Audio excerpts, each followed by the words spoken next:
A legislative session is over, and new laws started to go into effect on July 1st. Everything from marijuana to releasing balloons. We'll discuss it here on laws that will affect you today, here on Stay the Water. I'm your host, Dr. Claville, and we'll be right back after this commercial break.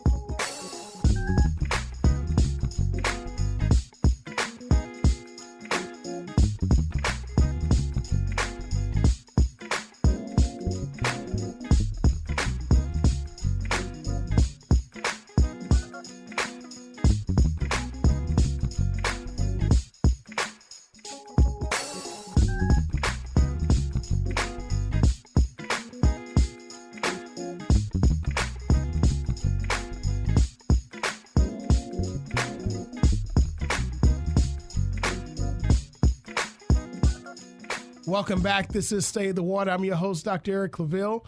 I want to thank all of you for supporting us and continuing to listening to WNSB Blazing Hot 91 here during the 91 days of summer on the campus of Norfolk State University, home of the Spartan Nation.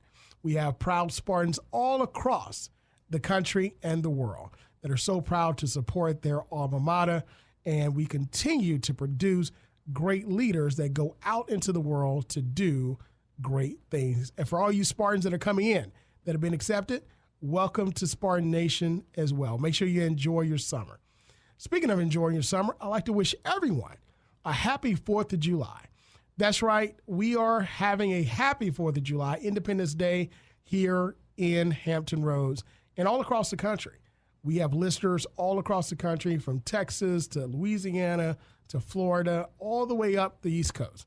And we want to thank you for your support of Stay of the Water, an initiative of the Center for African American Public Policy here at Norfolk State University, where we celebrated our 1-year anniversary being on the air last week. That's right, 1 full year, bringing movers, shakers, and policymakers to you to discuss issues that are impacting your community. And we could not have been on the air with this unless we had the support of you, the listeners. The success that we have is all because of you, the listeners. And we're starting season 2 off, introducing hot topics, having a discussion about issues that are affecting you. Scandalous. A lot of people don't realize that after the legislative session here in the Commonwealth of Virginia, led by our Democratic General Assembly, our Democratic governor, a lot of policies were passed and went into effect on Wednesday, July 1st. I get exactly Thursday, July 1st. And these are policies that are just not things that impact you now, but they're generational changing. Yep. And that's the power of public policy.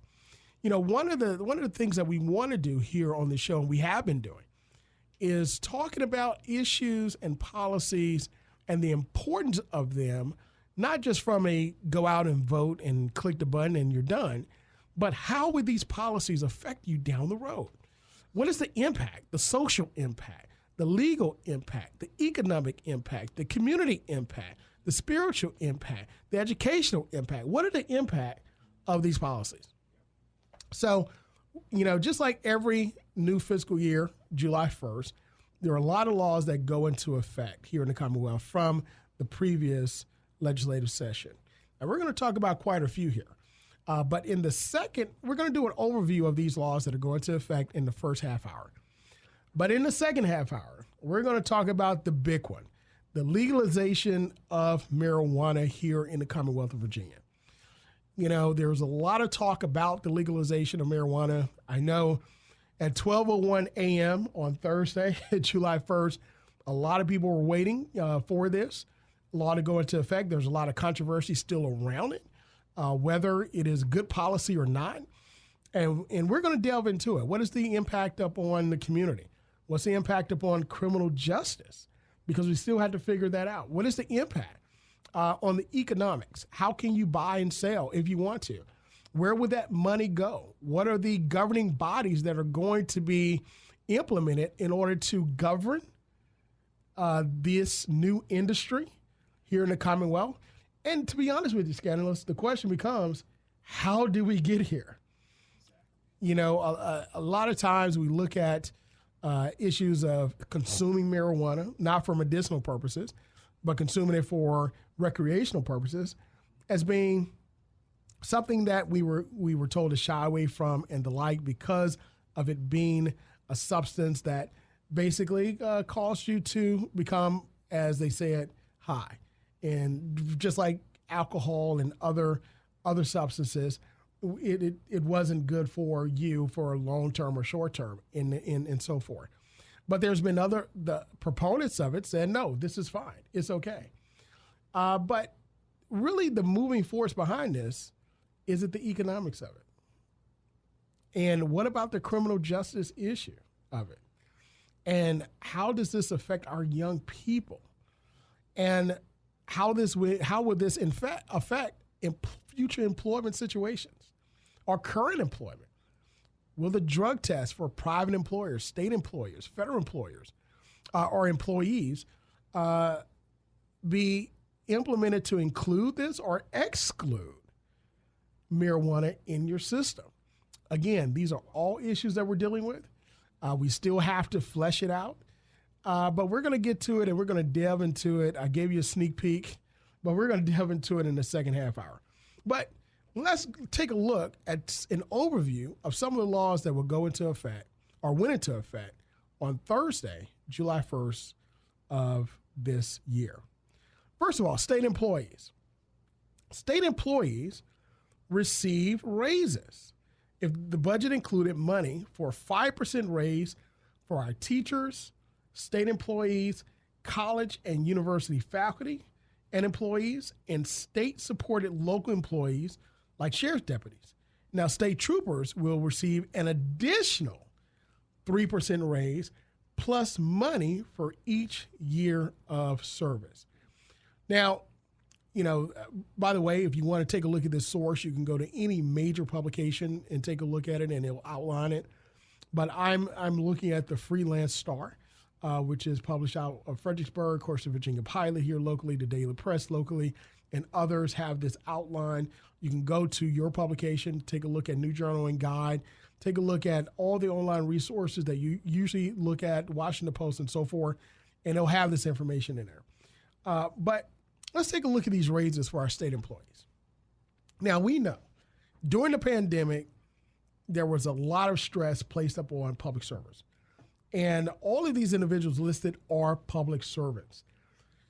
During 2020, our law enforcement were taxed with ensuring that they executed their duties still in the pandemic.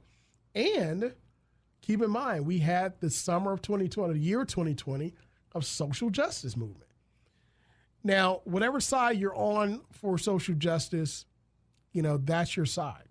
But we know that there are a lot of issues that took place in our country that basically were left unchecked. There was a lack of accountability there. At the same time, our law enforcement had to ensure that they allowed the First Amendment exercise of rights to play out.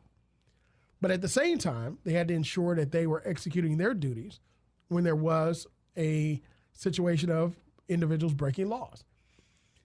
Under the microscope of George Floyd and the murder of George Floyd by law enforcement, former law enforcement officer, now convicted felon Derek Chauvin, who's been sentenced to 22 and a half years, which he has to do 15 of that before he's eligible to apply for parole.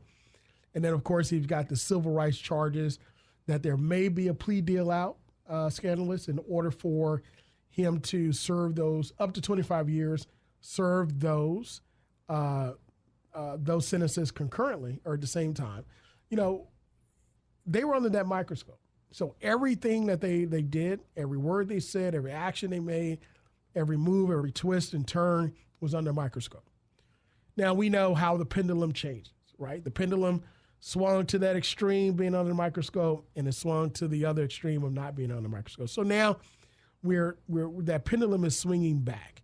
But we still honor, we still respect our law enforcement, but under the season of accountability, the question becomes those bad actors, will they have accountability and respect the community in which they serve?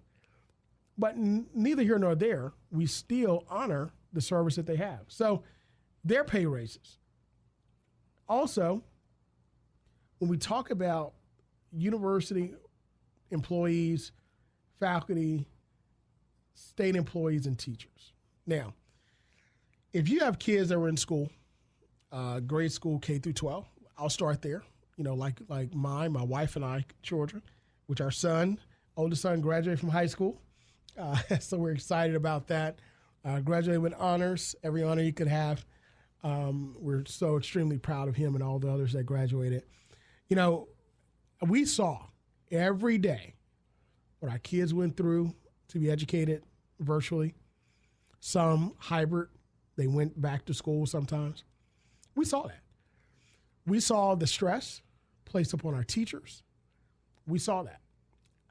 Having to answer email after email, ensure that their students are participating, and still giving high quality education. We saw it, and let me tell you, 5%, in my opinion, it is well deserved, and I think they should receive more. That's my opinion. I mean, those teachers worked extremely hard to ensure that they delivered the type of educational opportunities to our children, and we could not be any prouder than, as a citizen, as a taxpayer of the Commonwealth, I couldn't be any prouder to see that this pay raise went through for our teachers. I say they should have received more. And I'm not going to leave out college faculty. I mean, we're here on campus. Of course, I'm a professor here. Scandalous, you're a master's student in cybersecurity, getting ready to graduate again. There's a lot of work that goes into ensuring that we prepare our students, for the work of the future. Because just because it was a pandemic, just because we went through a major issue in our health, just because we did that, we still had to deliver that high quality education here on the campus of Norfolk State University and other universities across the country. We were able to do that. Now, of course, it was a different setting. We were dealing with some who did not have high-speed internet. Some, we had to supplement that, and the university found that some students still had to stay on campus. And successfully, we were able to do that, and we came out. Hats off to the leadership of our president, President Adams-Gasson, who we affectionately call Dr. J, her leadership team that she instituted and appointed for the pandemic. I mean, it takes a massive work of management and foresight and leadership to get done what we got done. So hats off to all of our educators, K through 12, higher education, and our public employees and our law enforcement for doing the job that they do, because they sacrifice. And I want to say a little something about our state employees. A lot of times we want to complain about state employees and things that we feel that they don't do as civil service workers. But I'll say this, that a lot of our institutions only work and run because of the dedication of the employees that are there. And hats off to them. We honor them with that. So those pay raises go into effect. Secondly, the death penalty. Now, we actually did a show here on State of the Water where we spoke with a attorney out of Northern Virginia who does death penalty cases. And in this particular provision on July 1st, the death penalty was here in our state. They passed measures to make the first state of Virginia in the South to end the death penalty punishment. No more death penalty. That's huge, because when you take a look at justice, criminal justice, you see where, unfortunately, the death penalty is administered and on the table disproportionately toward African Americans. That is one thing where we see where criminal justice itself is a start in reform, but there's so much more that we have to do. But the first state in the South, the General Assembly ended the death penalty. That is monumental. And that's something all of us can tip our hats to. Now, for those of you who are proponents of the death penalty, we understand the arguments on that side, but also there is that side where you have to look at something that is being instituted equitably. And the death penalty simply was not. There's no reversing when you kill the wrong person. You can't reverse that. But if someone's in prison wrongfully, which we've seen hundreds of individuals who are in prison wrongly, which are disproportionately African American and poor, you can reverse that. You can let them out, and you can pay restitution. Now, you can't get back those years. You can't turn back the clock.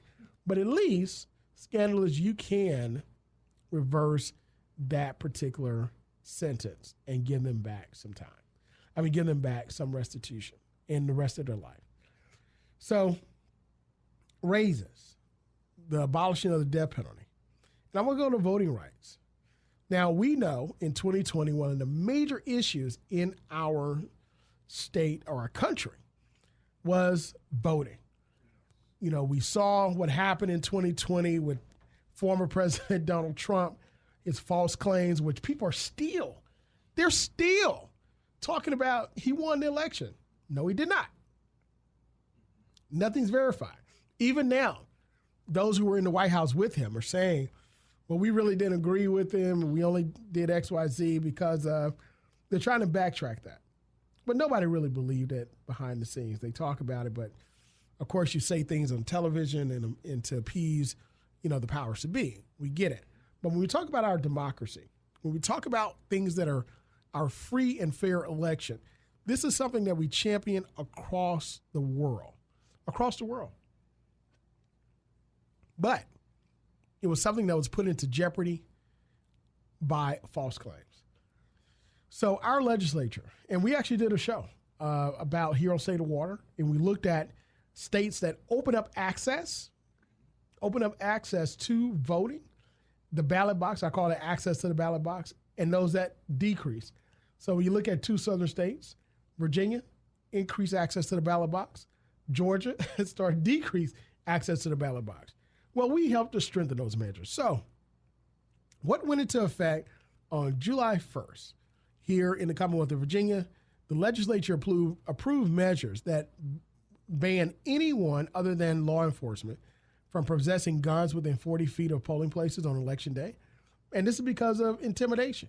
We saw it where voting took place, early voting, individuals standing outside, yelling in groups, intimidating people that were trying to go there to vote, to exercise their right. Also, the legislature approved measures to require prepaid postage on envelopes to return absentee ballots. That means if you request an absentee ballot, scandalous, to go vote, now what happens is that you don't have to pay for the postage.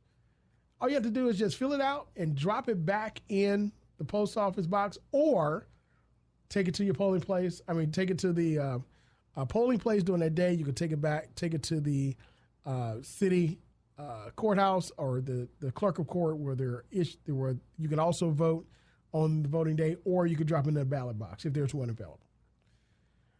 Under voting, the legislature also approved measures to authorize local election officials to designate those drop-off locations and ballots. So now, because all politics is local, it is a local issue. So, for example, you know where the locations are in your community where everybody passed by, and you have to pass this area to get to this main street. Everybody in this neighborhood accesses that area.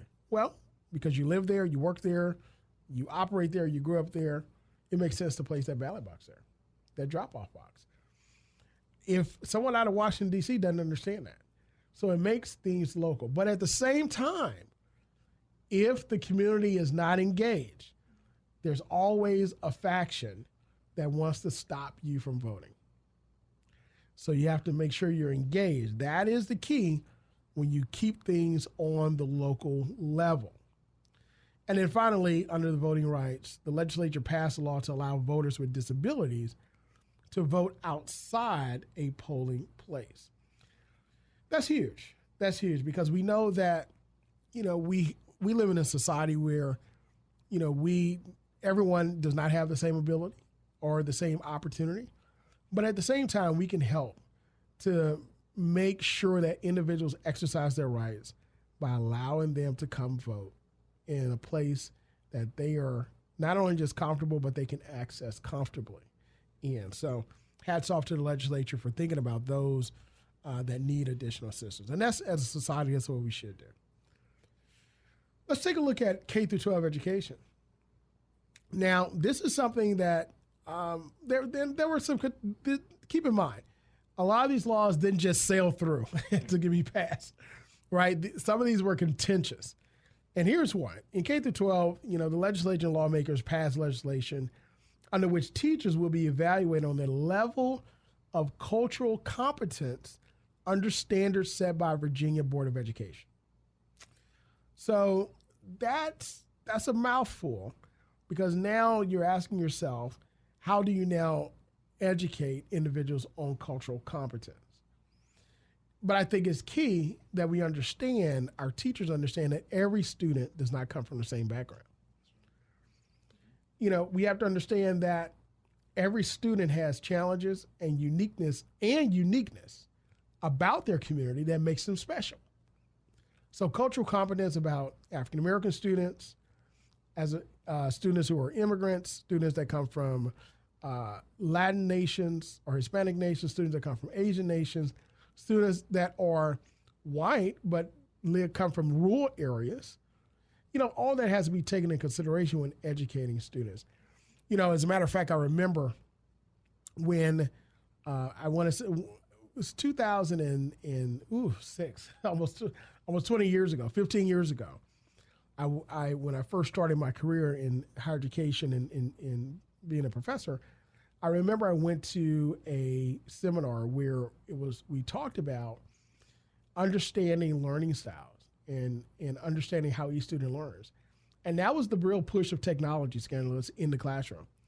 So those professors that taught through rote memorization or taught through auditory type delivery of lecture style, it was hard for them to relate to students that learn differently, that learn through looking at something projected on the wall or looking at things on their laptops, giving them resources or doing or writing in class. And it's the same thing now. So there may be individuals that say, hey, this is too much.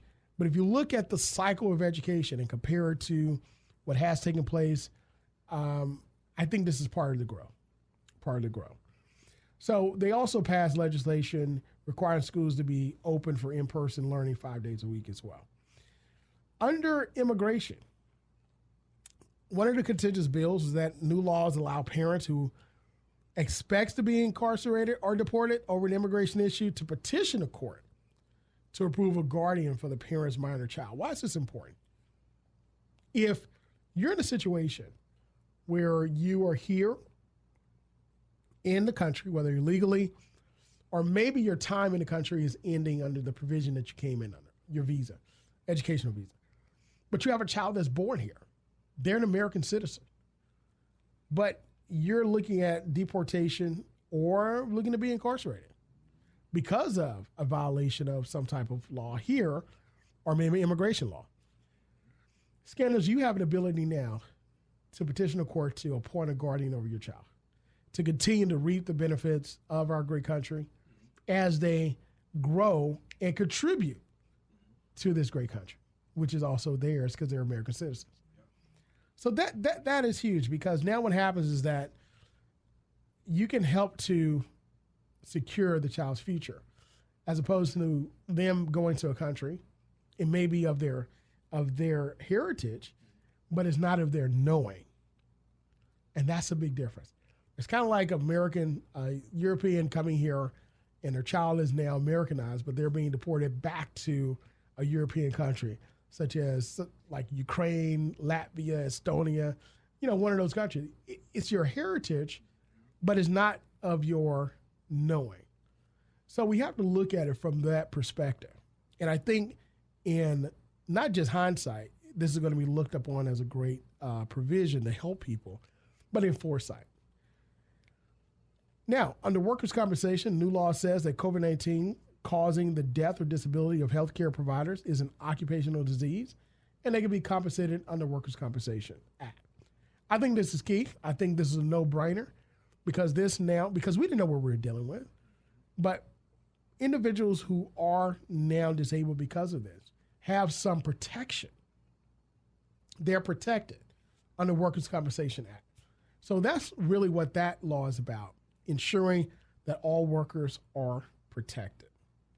There's a few more I want to get to. There are quite a few here, but a few more I just want to focus on. Discrimination protection. The state now includes discrimination on the basis of disability as an unlawful discriminatory practice. In addition to that, I want to take a look at guns, police, and finally, releasing balloons. Under guns, now we know this is the United States of America. This is the Commonwealth of Virginia. We know about the Second Amendment.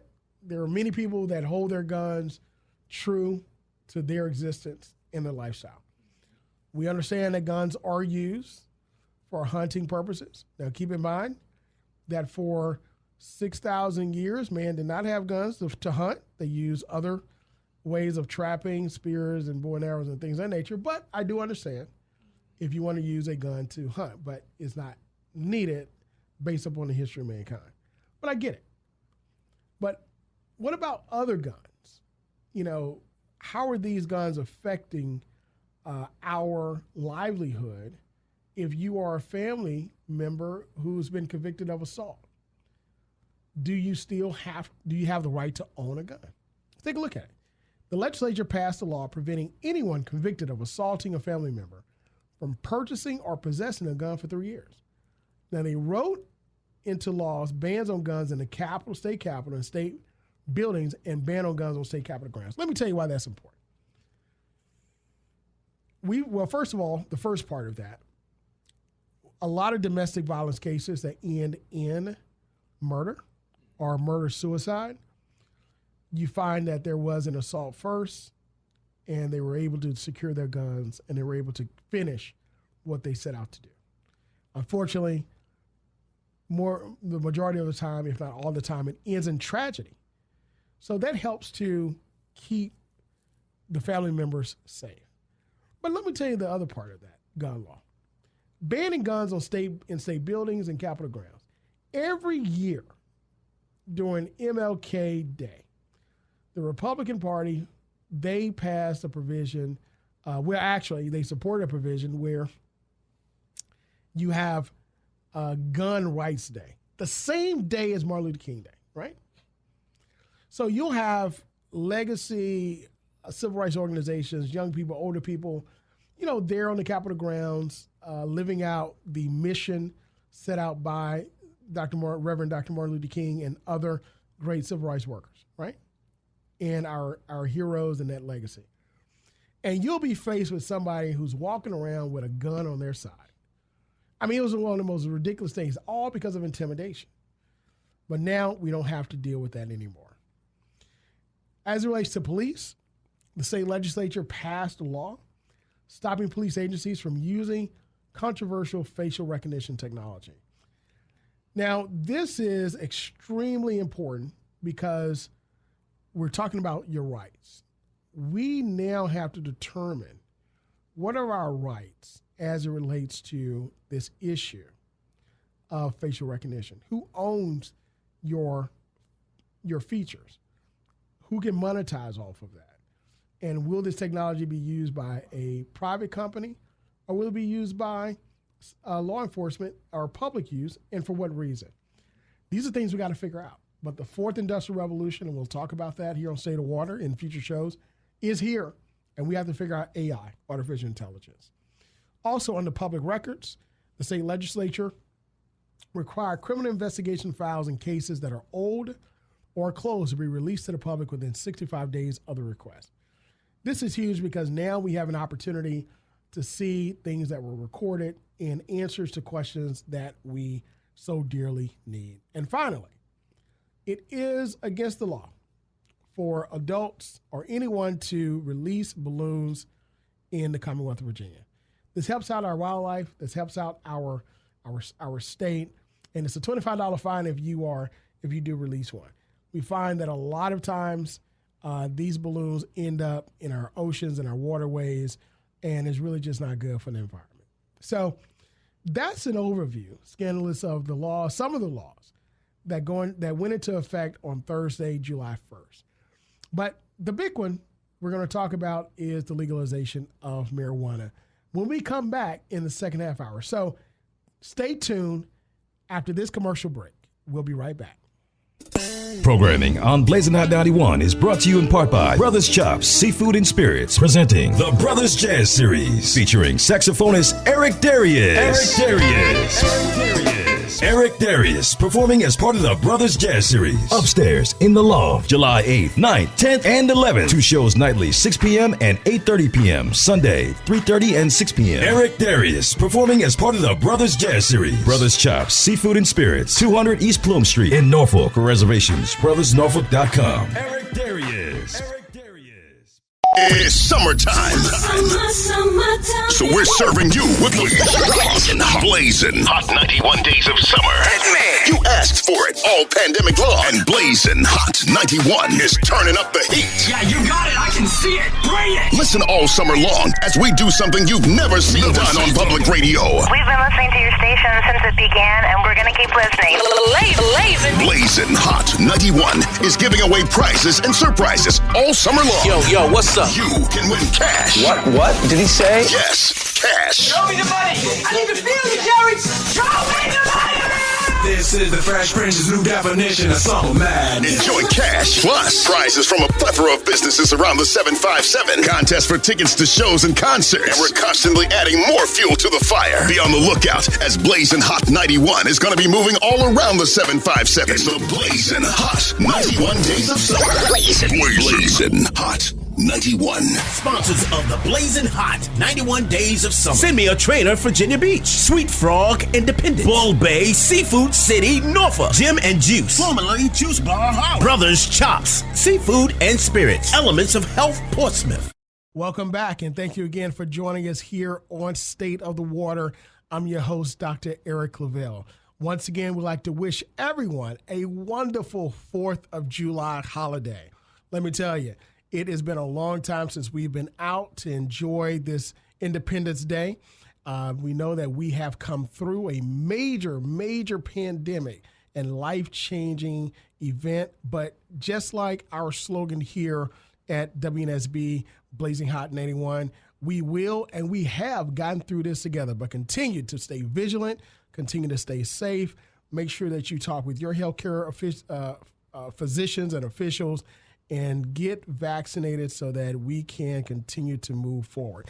Also, thank you for joining us for this hot 91 days of summer. Make sure you continue to tune in to WNSB Blazing Hot all through the summer. And finally, we want to thank all of you again for our 1-year anniversary. That's right. State of the Water is here, and we are here because of you for one full year.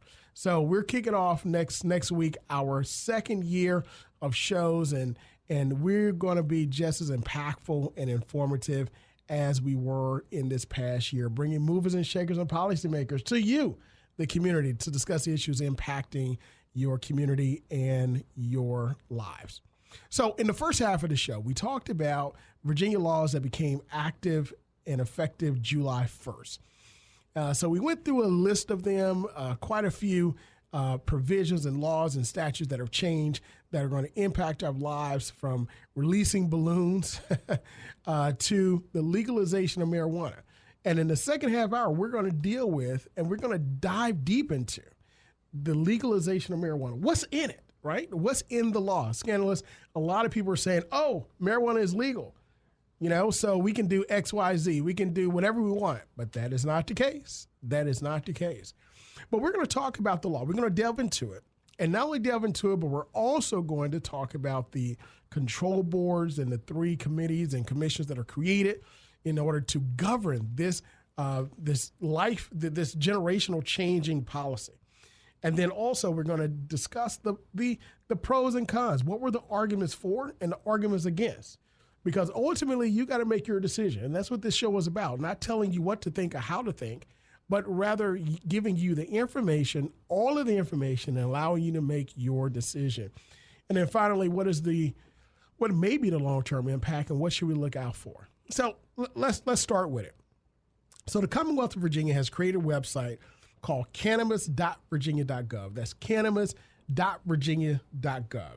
And it's a website that's created to give you information about the law that legalized recreational marijuana for adults. And we're going to delve into this very, very important legislation and understand why it was created. Now, of course, this particular law was created and heralded to be to prioritize social equity, public health, public safety, and the like. And according to the website, it's a 3-year process to legalize cannabis, create regulatory framework for the sale of the product. So, let's take a look at this. Scandalous. First of all, we know that marijuana and cannabis are used interchangeably as relates to this particular law. So what's legal? What became legal on July 1st? Adults 21 years and older will be allowed to possess no more than 1 ounce of cannabis for personal use. So that means if you're 21, you can possess 1 ounce of marijuana for personal use. Now, if you have more than an ounce, up to you receive a fine, but if you have a pound or more, if you have a pound of marijuana or more, that automatically is a felony with up to 10 years in prison and up to a $250,000 fine. So again, I don't know how they're going to determine this, who's going to measure it, whatever case may be, but that's the law. I wanted to make sure that you understand the difference. And then also personal use. So generally, according to cannabis.virginia.gov, adults 21 and older will be allowed to use marijuana in private residence. So can you use it in public? The answer is no. According to the law, nothing prohibits the owner of a private residence from restricting the use of marijuana on his premises. However, you will not be allowed to consume marijuana in public. You cannot do it. So you can't walk around, Virginia Beach, Richmond, Northern Virginia, wherever you live, in public smoking marijuana. You cannot do that. That is still against the law. What else is legal according to this marijuana legislation? Adults 21 and over will also be allowed to grow up to 4 plants per household, not per person, according to these requirements for home cultivation under the provision. Now, what if you have a 5th plant? I don't know, right? It's against the law, but who's gonna police that? Again, all this, it's a 3-year plan to create the framework. Adults sharing or transferring 1 ounce or less of marijuana between persons who are 21 years older without paying for it will be legal.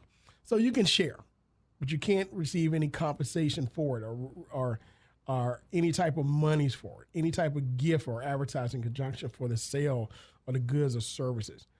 All right? So you can share, but you can't receive anything in compensation for it because what is illegal? It's still illegal to sell marijuana. You cannot sell it.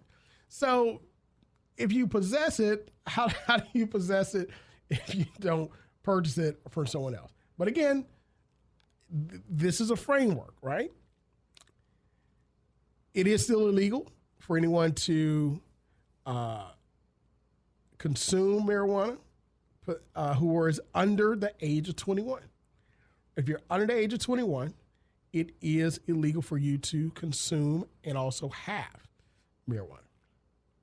Also, you cannot, for safety measures, you cannot consume marijuana while driving a motor vehicle or being a passenger in a motor vehicle being driven. Now, what if you're sitting in your car?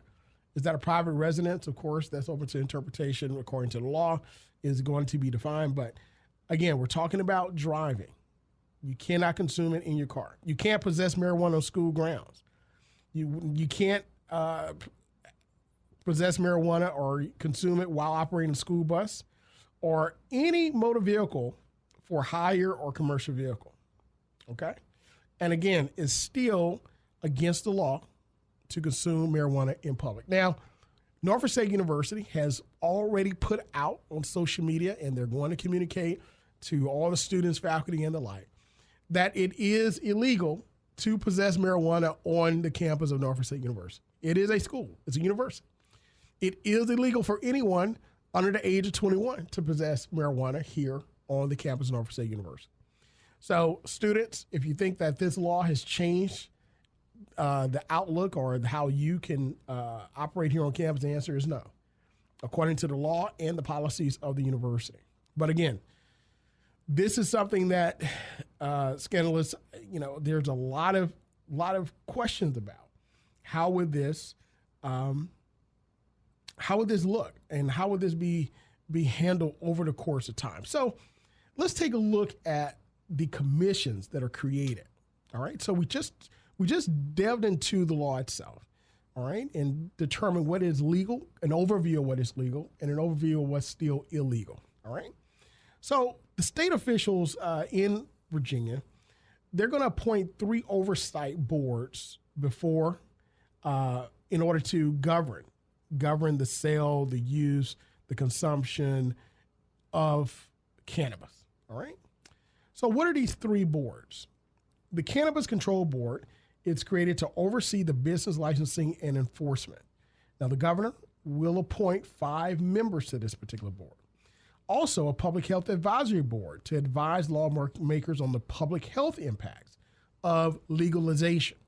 This board will have 21 members and will include representatives from the Virginia Foundation for Healthy Youth, Medical Society of Virginia, and the Virginia Pharmacists Association, the Virginia Pharmacists Association. And then finally, the Cannabis Oversight Commission to oversee the entirety of the legalization rollout. All right. The board will be comprised of 10 state lawmakers. All right. So let's look at this from the latter to the former. The Cannabis Oversight Commission is going to be a political commission, which will have 10 lawmakers on it.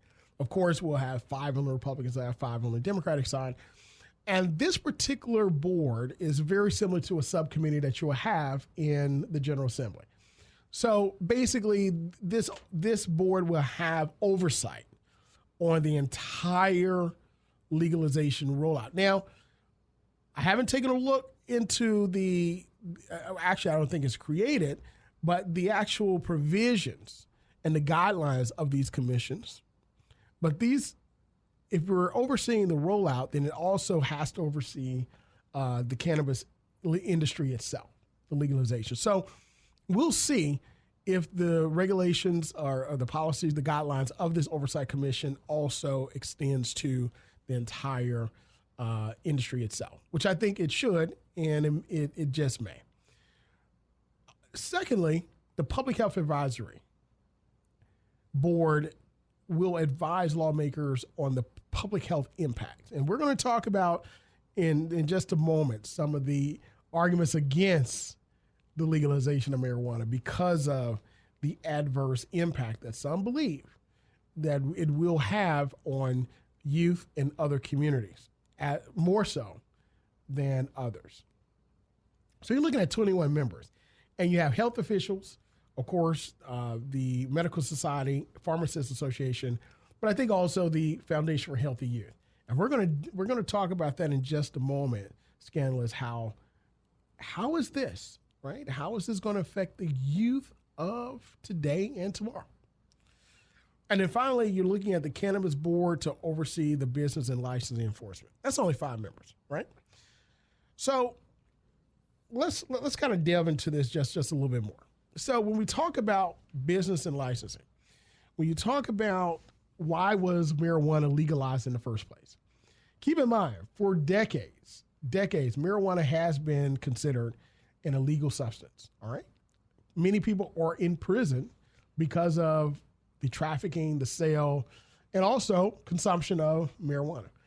Now, we've known that marijuana can be used, like other plants that are used to create illegal drugs, can be used for medicinal purposes. We know that there are the various drugs like poppy and so forth are used to create medicines for severe pain. And we know that there are individuals who have severe pain, and those have been to surgery, some that are suffering from cancer and other unfortunate diseases and illnesses, that they use these substances to help combat, the pain. So we understand that from a medical standpoint.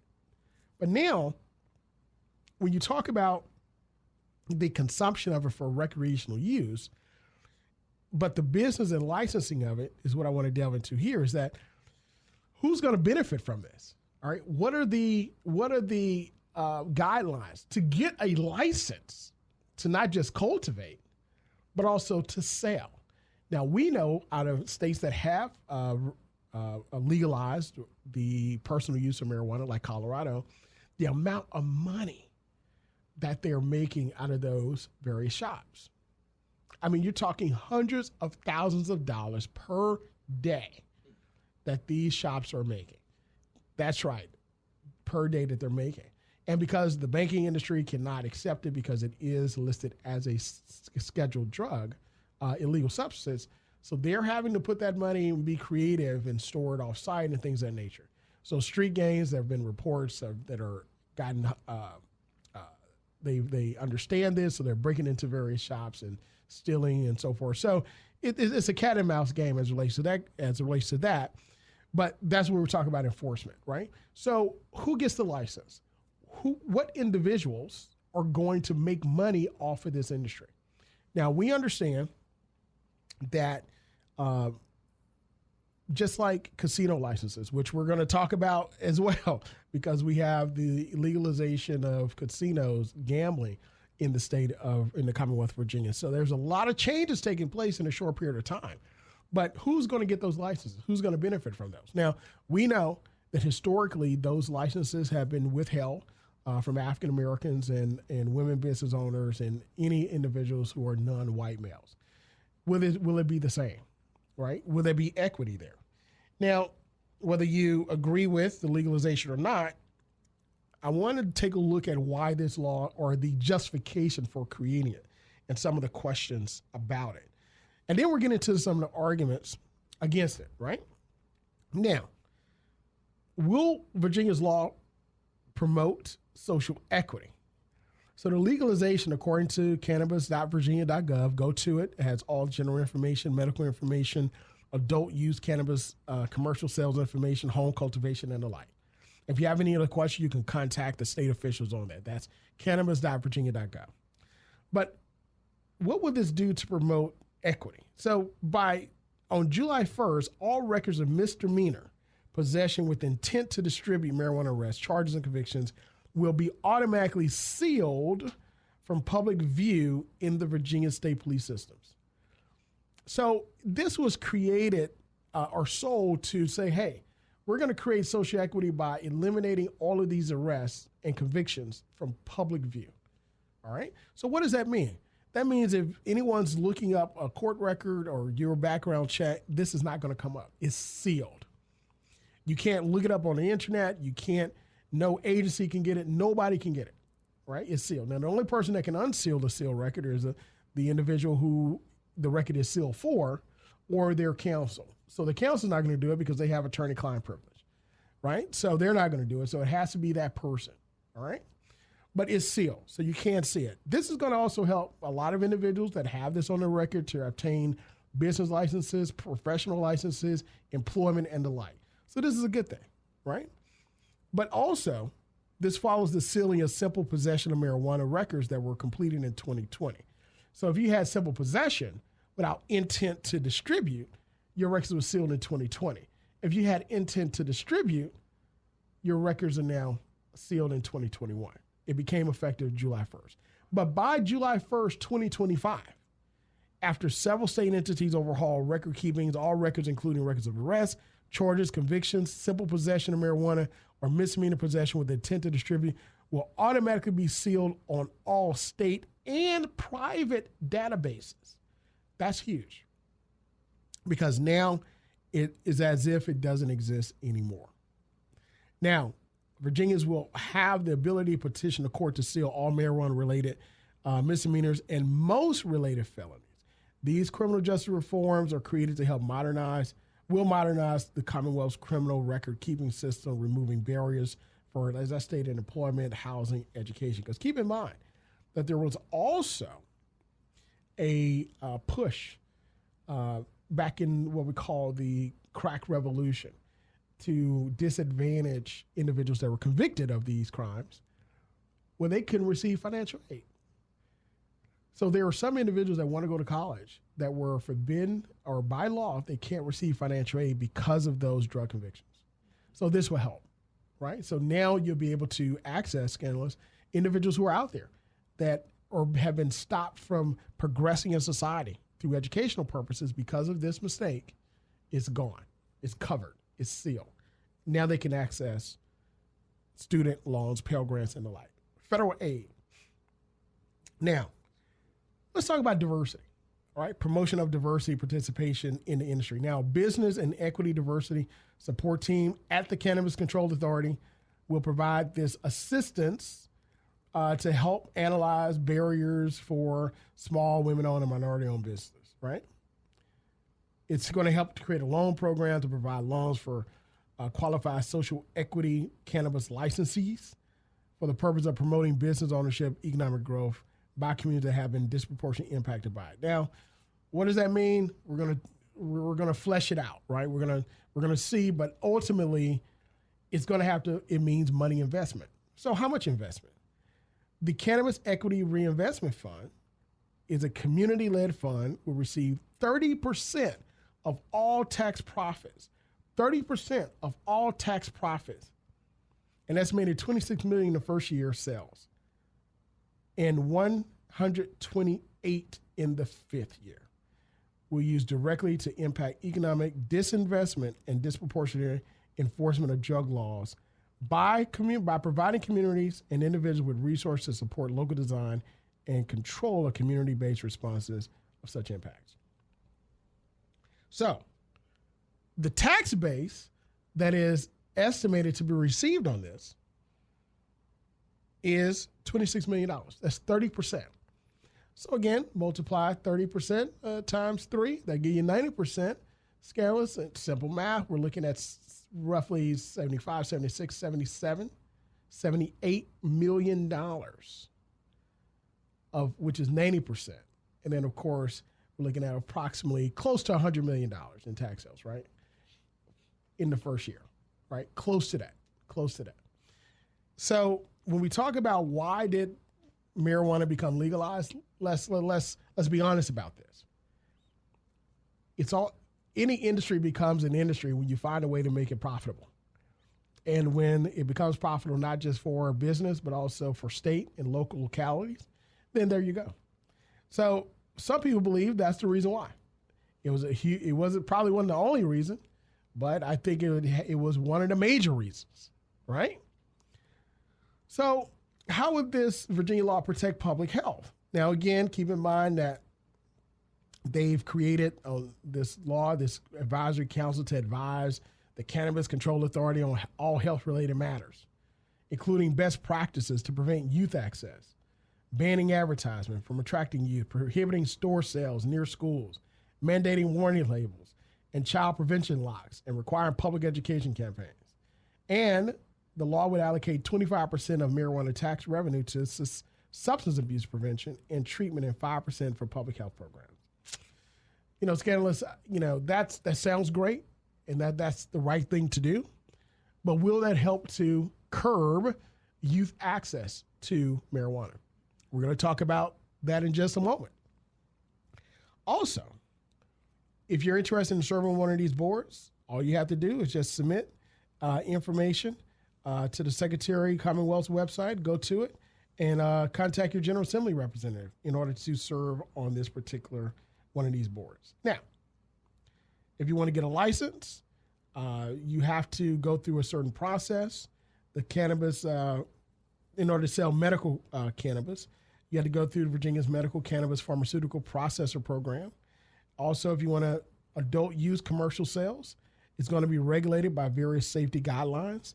Business licenses, again, going to be regulated, and those guidelines are going to be created by 2023. for 2024 licensees. And again, if you want, this will also look like something very similar to ABC, right? Now, let's take a look at this. And also home cultivation. It talks about who can grow plants, how you can grow it. Anyone can grow it, right? But how do you grow it? Is there provisions under it and the like? So go to, again, cannabis.virginia.gov and take a look if you're interested in any of these provisions for home cultivation, for receiving a medical license to sell medical cannabis, to receive a commercial license to sell, and understanding the law in its entirety before you engage in this. Now, that's a responsible thing to do, and everybody should do it. Again, everybody should do your own research. Do your own research and make your own decision. Now, let's talk about the arguments against the legalization of cannabis and marijuana. This was sold on social equity, right? So your records are sealed. But this could have been done without legalizing cannabis. You could have now lowered you could have amended the statute for it. This is the other argument against this particular provision. You could have amended the statute to say that if you served your time, after you served your time and paid your fine, it becomes now sealed, right? Automatic. You can petition for seal, the court, and they won't stand against it and the like. That could have easily been done without the legalization of marijuana. So, was it really criminal justice reform? It was part of it, but it could have been done without legalization. All right. So let's go to the next part. Let's talk about the public health programs that are going to be created to curb youth access to it. Now, let's use alcohol and tobacco for an example. Most youth that started smoking and drinking when they became 21 actually started before they became 21. A lot of individuals they find that have abused alcohol and tobacco actually started much younger than college age. They actually started in high school. So will these programs actually stop access of youth from experimenting with cannabis? Once you legalize something, and one of the arguments against it is once you legalize something, it takes away the stigma of it, right? So now if it's legalized, then it has to be okay. Because why would our government legalize something that is not good? So one of the arguments against legalization is that it's now going to take the stigma away. Youth are going to access it. And then finally, there's going to be a lifelong dependence upon various types and various strengths of cannabis, which also comes to the next question. And one of the arguments against, how can you now regulate how strong the cannabis is cultivated and the like? Is it the same cannabis that individuals were consuming during the time of the 60s and the 70s, psychedelic? Or is it something that's engineered to be stronger, right? Another argument against the legalization of marijuana is how will you enforce the use, individuals who are used for it or that are using it? How can you enforce individuals that are driving and the like and using vehicles in which they're prevented from doing so? And then finally, how will employers handle it? Will now drug tests be tested for it? Will you now have to go through some type of daily or screening for it? We know that one of the Olympic trial medalists actually is banned from the Olympics for failing a drug test for marijuana, which is still an illegal substance by the Olympic committee. And of course, she knew that and she talked about it. So these are a lot of questions. But again, it's legal, it's here, and this is something that we're talking about here on State of Water. So again, we want you to do your research and understand not just the law of legalization of marijuana that became effective on July 1st, but all the others that we talked about in the first half hour.